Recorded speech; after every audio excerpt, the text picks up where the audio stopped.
بسم اللہ الرحمن الرحیم بسم اللہ الرحمن الرحیم۔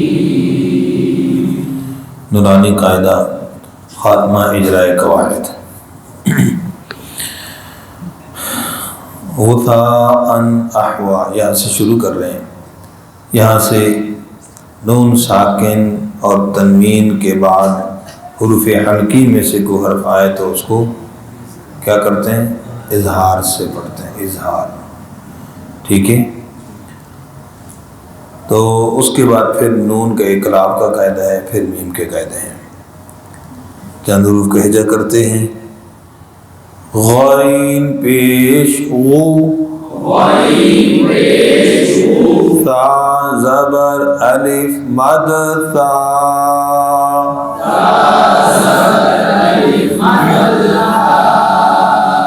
غثا،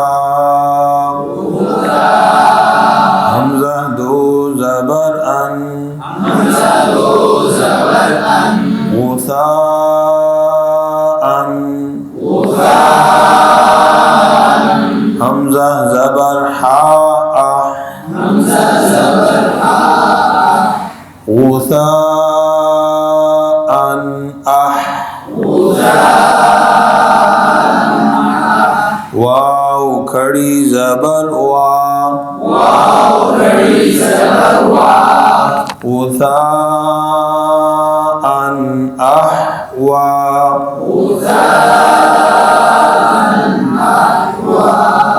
جی یہاں پر مد متصل حرف مدہ کا حمزہ اسی کلمے کا۔ تنوین کے بعد حمزہ ہے، تنوین کے بعد حمزہ، حمزہ حروف حلقی میں سے، اس لیے کیا ہو رہا ہے؟ اظہار۔ ممکنہ غلطی کیا ہے؟ کلکلہ ہو جاتا ہے، غثاء احوا، ممکنہ غلطی، کلکلہ نہیں ہونا چاہیے۔ معتد اثیم اذا تتلا، یہاں تک مثال ہے پوری۔ یہ چھوٹا سا نون نیچے لکھا ہو معتدن کے اندر، بعض قاعدوں میں لکھا ہوتا ہے، اس میں بھی لکھا ہے، یہ غلط ہے۔ اس کو کہتے ہیں نون قطنی، کیا کہتے ہیں؟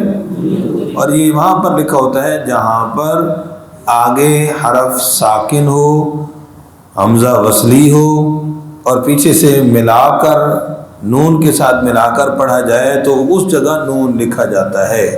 یہاں تو نون کے ساتھ ملا کر پڑھنے کا کوئی سوال ہی نہیں ہے۔ اثیم میں آگے حمزہ قطعی ہے جی، یہاں پر اس نون قطنی کا کوئی اعتبار نہیں ہے۔ یہ نہ لکھی ہے، بس پتہ نہیں غلطی اسے نون قطنے والی قاعدے کو دیکھ کر یہاں پر بھی بیچاروں نے لکھ دیا، تو یہ درست نہیں ہے بھائی۔ سمجھ آ گئی بات؟ شاباش۔ تو اسی طریقے سے ہجا، رواں، وقف اور اجرا کا خیال رکھتے ہوئے معتد اثیم اذا تتلا،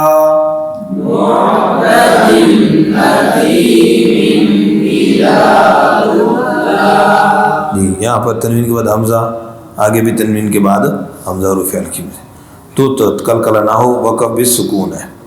نارن حامیہ،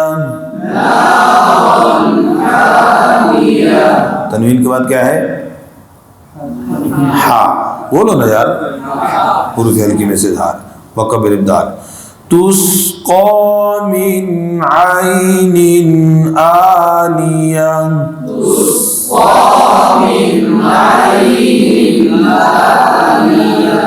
جی نون ساکن کے بعد عین حروف حلقی میں سے، تنوین کے بعد حمزہ حروف اظہار ہو رہا ہے، ٹھیک ہے، وقف بالابدال۔ جی مم باخل یہاں اقلاب کا قاعدہ کون سا؟ جی نون ساکن کے بعد با ہے، اس لیے نون ساکن کو یا تنوین کو ننھی سی میم سے بدل کر اخفاء مع الغنہ کر کے پڑھیں گے۔ سمجھ آ گئی بات؟ تو یہ جو نون کو میم سے بدلنے والا نام تبدیلی ہے، اس کا نام اقلاب ہے، اور ادائیگی کا نام ہے اخفاء مع الغنہ۔ ادائیگی کا نام کیا ہے؟ ایک حرف کا ہجا کرتے ہیں تاکہ یاد رہ جائے۔ تو اس میں بعض اساتذہ نون کا نام نہیں لیتے، تو چونکہ ادائیگی آواز میم کی آ رہی ہے تو کوئی حرج نہیں ہے، لیکن ضابطہ کیا ہے کہ نون کے اوپر جزم ہے. نون کے اوپر کیا ہے؟ جب جس حرف پر جزم ہو تو ہجا میں اس کا نام لیا جاتا ہے. لہذا اسی اصول کے مطابق ہم نون کا میم کا دونوں کا نام ہجا میں لیں گے. میم زبر نون میم مام. میم زبر نون میم مام. با زبر با با زبر با مام با مم خا زیر خی خا زیر خی مام با خی مم با لام زبر لا لام زبر لا مام با خی لا. وقف کریں گے توجہ اخفا پر. اخفا کا مطلب یہاں کیا ہوگا؟ میم کو پڑھتے وقت ہونٹوں کو نرمی سے ملانا. ویسے میم کو ادا کرتے تو ہونٹوں کو کیسے ملاتے ہیں؟ سختی سے. یہاں پر کیسے ملائیں گے؟ تو یہ نرمی سے ملانا ہی اخفا ہے. مام بخیل شاباش. لا ينبذن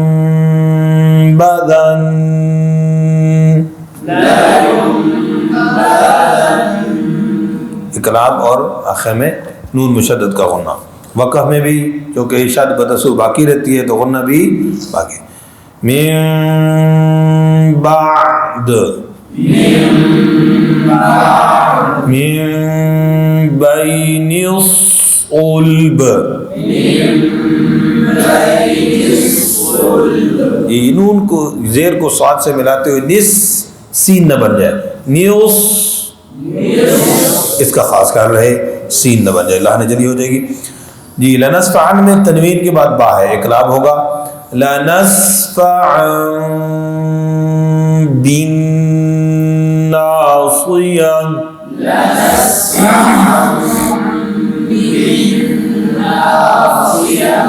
جی اقلاب کا قاعدہ وقبل الدال آخر میں.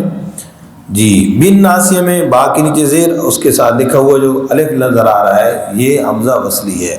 الناسیہ کیا ہے بھائی؟ بی الناسیہ. لام تعریف کا نون شمسی میں ادغام ہوا ہے اس وجہ سے نون پر شد آ گئی. بِذَنبِهِمْ. جی تو متوہرہ کو بھی آگے اسی طرح ملائیں گے تو اقلاب کا قاعدہ مطہرۃ بِأَیْدِی.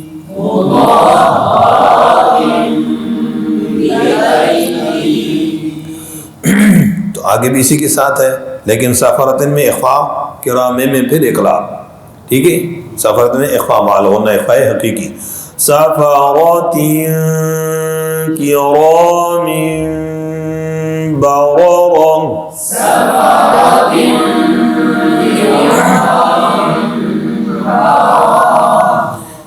یہ جو آگے چند مثالیں ہیں یہ پہلے میم ساکن کے اظہار کی ہیں. تو قاعدہ کیا ہے؟ میم ساکن کے بعد میم اور با کے علاوہ کوئی حرف آئے تو کیا ہوتا ہے؟ اظہار ہوتا ہے. میم ساکن کے بعد میم آئے تو ادغام مال غنہ ادغام شفوی. با آئے تو اخفا مال غنہ اخفاء شفوی. اور میم اور با کے علاوہ آئے تو اظہار یعنی اظہار شفوی یعنی ہونٹوں سے ادا ہونے والا اس لیے اس کا نام شفوی ہے. ٹھیک ہے جی. جی ہم فیہا. ممکن غلطی ہم فی کلکلا ہو جاتا ہے. ہم فیہا. توجہ. لکم دینکم ولی دین.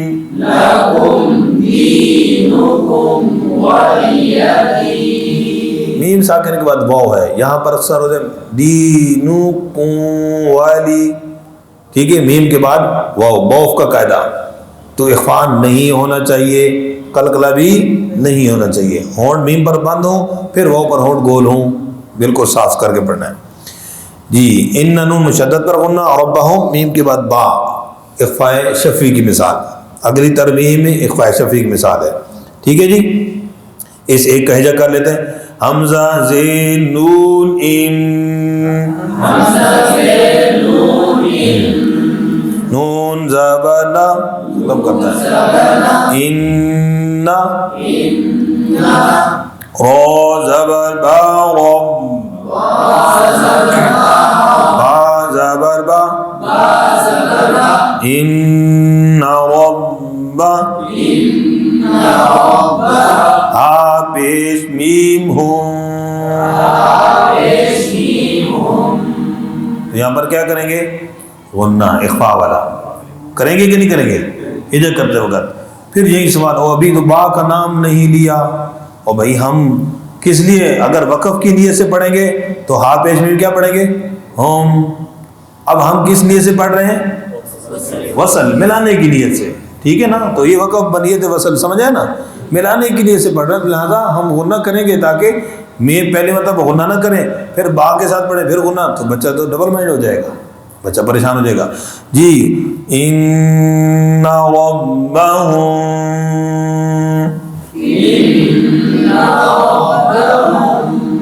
بازیر بھی ربہم بھی حاضر میم ہم. اب اس میں لمبا کریں نہیں کریں گے. ان ربہم بہم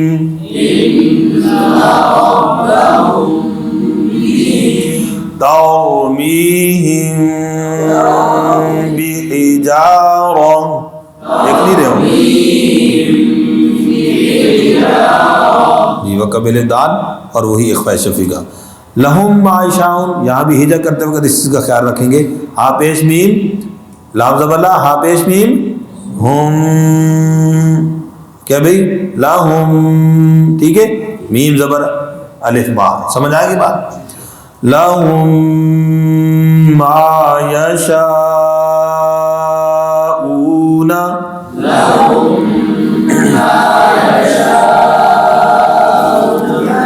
لہم ما یشاؤون.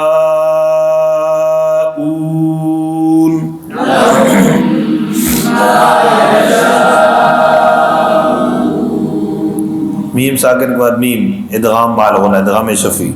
مد متصل وقف بالاسکان اور صورت میں مد ہو رہی ہے پھر مد عارض وقفی.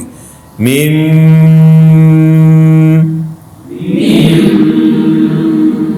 یعنی مما کریں گے تب بھی غنہ، وقف کریں گے تب بھی غنہ. تو یہ لفظ اللہ کی طرح ہی اس کو پر پڑ جائے گا اللہم کو. ٹھیک ہے، سمجھ آئی بات؟ حمزہ زبر لام لام کھڑے زبر لا اللہم.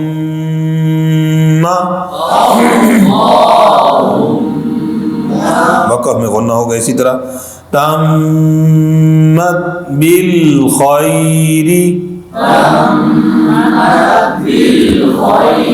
یہ تم پہ غنہ ہوگا. ٹھیک ہے، اور وقف میں را باریک ہو جائے گی، را ساکن سے پہلے یا ساکن، خا کی زبر کو نہیں دیکھیں گے. تمت بالخیر،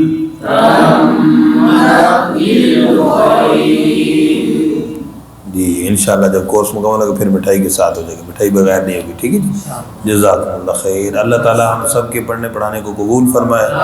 جن اساتذہ کرام سے خاص طور پر استاد محترم قاری سعید صاحب رحمۃ اللہ علیہ اور بھی اساتذہ کرام جتنے جن اساتذہ سے یہ سلسلہ اور شعبہ میں نے پڑھا الحمدللہ، ان سب کو اللہ تعالیٰ کروٹ کروٹ جنت نصیب فرمائے. جو اساتذہ زندہ ہیں اللہ تعالیٰ ان کو صحت سلامتی والی زندگی نصیب فرمائے اور اس فیض کو اور عام فرمائے اور تمام فرمائے اور اللہ تعالیٰ اس کو اپنی بارگاہ میں قبول فرمائے. جزاکم اللہ خیر.